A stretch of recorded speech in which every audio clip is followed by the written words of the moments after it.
Hello everyone, ayan, i-share ko lang sa inyo itong binili ko na phone holder vacuum suction. Ayan, suction ha. Ayan, phone holder siya. May magnet siya. Ayan, may magnet to. Ito naman para sa suction. Pwede nyo siyang idikit kahit sa ang wall, kahit nasaan kayo, pwede nyo siyang dalhin. Ayan, napaka-convenient niya. Ganyan lang siya. Then, i-adjust nyo lang siyang ganyan. Ayan. Ito ang adjustment niya. Dito didikit yung cellphone, may magnet to. Ito yung isa-suck nyo didikit nyo sa wall. Ayan. Para madikit, ito, meron siyang controller dito. Then, ayan, may kasama siyang wipes. Ayan, yung wipes. Then, meron siyang kasamang screw para pag naglulusan siya o nagtatight siya o nagtatighten siya, ayan, may gagamitin ganito. Ayan. And, ang pinaka-importante na kasama niya itong magnet na ring. Ayan, dinikit ko siya dito. Yung isa nandyan sa isang cellphone ko. Ayan, ganito siya. Ayan.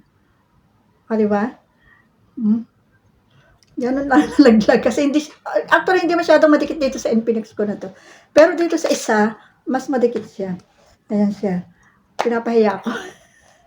Ayan. Pero ito kasing ring na to, ang magdidikit dito. Ayan.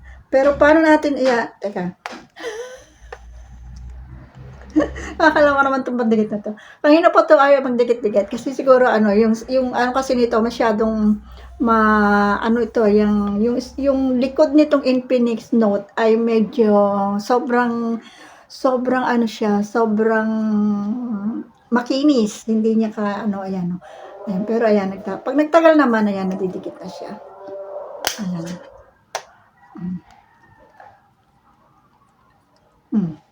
O, diba? Oh. Yan, ganyan siya. Then, dikit muna natin. Paano siya magdidikit dito sa wall? Ayan. Ito, ilalagay ko dito. Itong iaano ko. Ayan. I-adjust ko to, itong ring na ito. Itong maliit na to. Ayan. Pwede nyo lang ilagay ang inyong cellphone.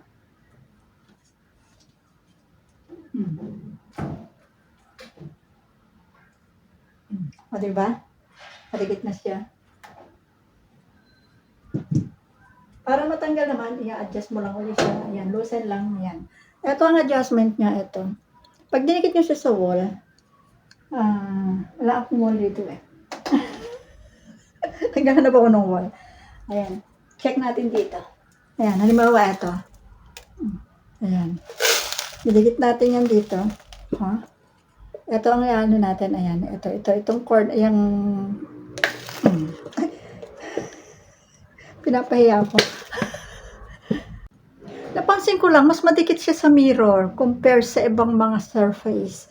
Mas okay siya sa mirror at saka sa mga wall na any kind of wall. Ayan, yun lang napansin ko. Pero anyway, kahit saan nyo ito gamitin, pwede.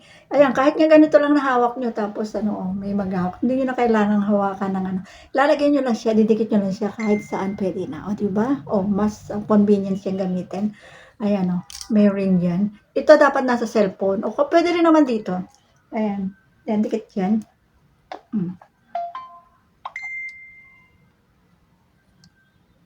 O, diba? Pwede nyo siyang dalhin kahit saan. O, diba? Ganda.